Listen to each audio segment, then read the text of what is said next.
হাই পুনৰবাৰ সকলোকে স্বাগতম জনালোঁ কাবেৰীজ ব্লগৰ অন্য এটি ভিডিঅ'লৈ। আৰু আজি ভিডিঅ'টো ব্লগ নহয়, আজি বনাম এটা ৰেচিপিৰ ওপৰত ভিডিঅ'। আৰু সেই ৰেচিপিটো হৈছে কঁঠালৰ মুচি। বজাৰত সিদিনাখন হঠাতে কঁঠালৰ মুচি দেখা পালোঁ আৰু আনিলোঁ।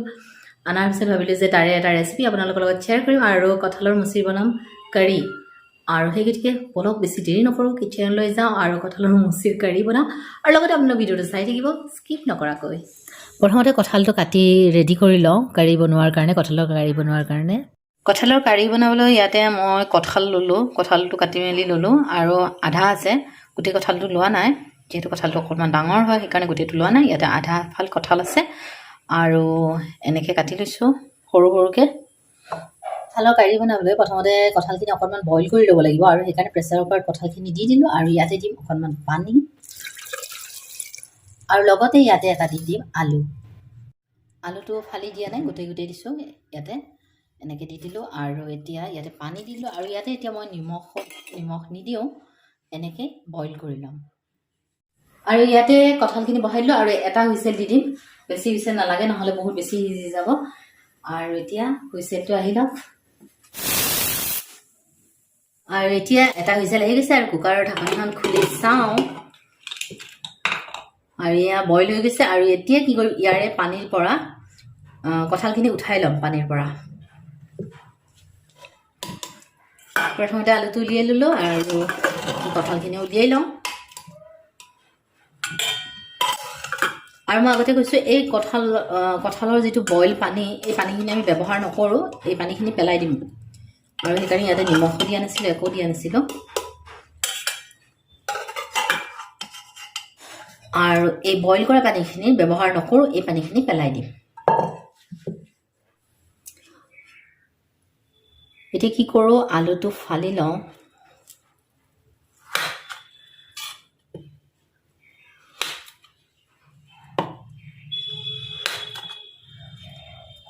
আলুটো ফালি ল'লোঁ আৰু এতিয়া কেৰাহী বহাই দিওঁ। এতিয়া কেৰাহী গৰম হৈছে আৰু কেৰাহী গৰম হৈছে যেতিয়া বেছি দেৰি নকৰোঁ, কেৰাহীত দি দিওঁ তেল। ইয়াতে মই মিঠাতেল ব্যৱহাৰ কৰিছোঁ আৰু কেৰাহীত দি দিলোঁ তেল। আৰু এতিয়া তেলখিনি খুব ভালকৈ গৰম হ'বলৈ ৱেইট কৰিম। এতিয়া কেৰাহী তেলখিনি ভালকৈ গৰম হৈছে আৰু প্ৰথমতে কি কৰিম, বইল কৰা আলুখিনি ফ্ৰাই কৰি লওঁ।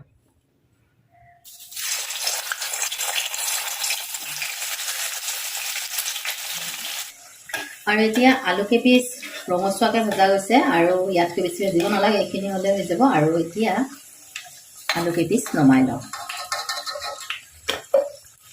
প্ৰথমতে তেলত দিম 4টা ইলাচি,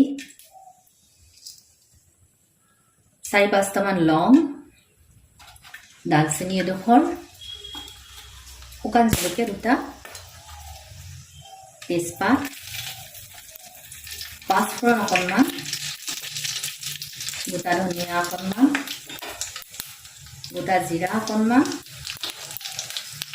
আৰু 10-12টামান জালুক।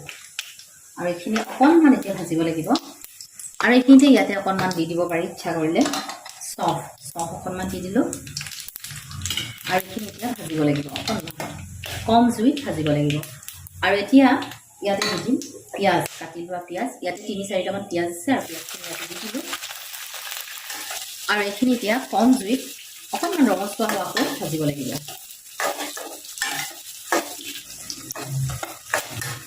এইখিনি অকণমান ভজা হৈছে আৰু এতিয়া ইয়াতে দি দিম বিলাহীৰ পেষ্ট।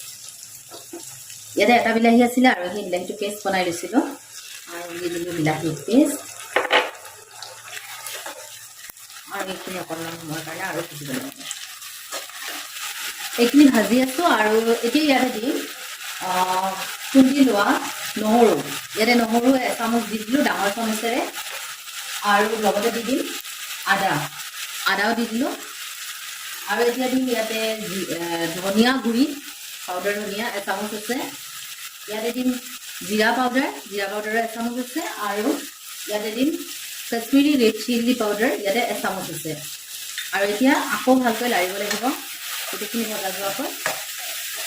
আৰু এইখিনি এতিয়া মছলাখিনি খুব ধুনীয়াকৈ ভজা গৈছে আৰু মছলাখিনিৰ পৰা তেলখিনিও এৰিছে। আৰু এইখিনিত এতিয়া দিম অকণমান পানী, খুব বেছি নহয়, অকণমান 2-3 চামুচমান পানী।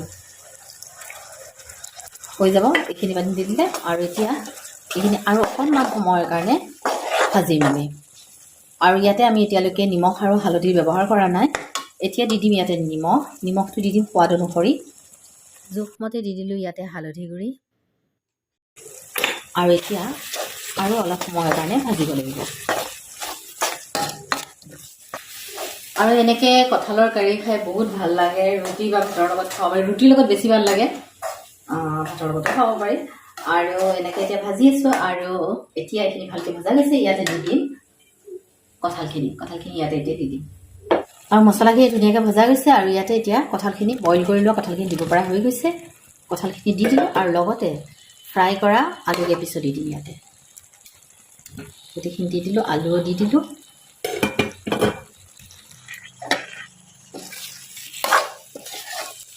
এতিয়া ৩-৪ মিনিটমান সময়ৰ কাৰণে এইখিনি ভালকৈ লাৰিম আৰু লাৰি উঠি ইয়াতে লগাই দিব লাগিব এখন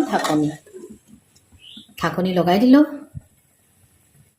আৰু এতিয়া কিছু সময় হ'ল ৭-৮ মিনিটমান হ'ল আৰু এবাৰ ঢাকনিখন গুচাই চাওঁ কেনেকুৱা হৈছে আৰু ঢাকনিখন গুচাই উঠি আৰু অকণমান সময় লাৰি দিব লাগিব ভালকৈ যাতে লাগি নধৰে তলত আৰু অলপ সময় ভাজিব লাগিব আৰু এতিয়া ইয়াতে দি দিওঁ পানী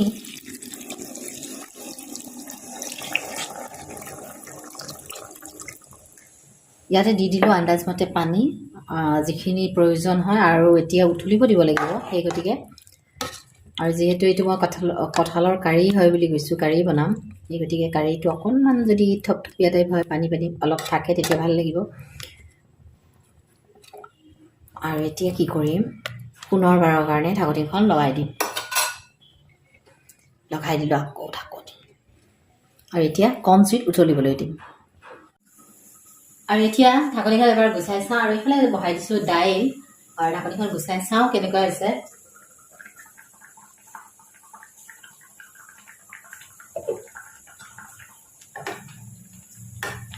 ভালে হৈছে বেয়া হোৱা নাই দেখুৱাই আছোঁ ৰ'ব ভালকৈ দেখুৱাই আছোঁ আৰু এয়া কঁঠালৰ কাৰী হৈ আছে আৰু বেছি সময় নাই কিন্তু অকণমান সময় আৰু সিজিবৰ কাৰণে ঢাকনিখন দিব লাগিব আৰু যিহেতু পানীটো অকণমান আছে গতিকে পানীখিনি অকণমান শুকাব লাগিব ইমানখিনি পানীৰ প্ৰয়োজন নাই সেই গতিকে কি কৰোঁ আকৌ পুনৰবাৰৰ কাৰণে ঢাকনিখন লগাই দিওঁ আৰু এনেকৈ ঢাকনি মাৰি থোৱা আকৌ ৭-৮ মিনিটমান সময় হৈ গৈছিলে আৰু এতিয়া ঢাকনিখন এবাৰ গুচাই চাওঁ কেনেকুৱা হৈছে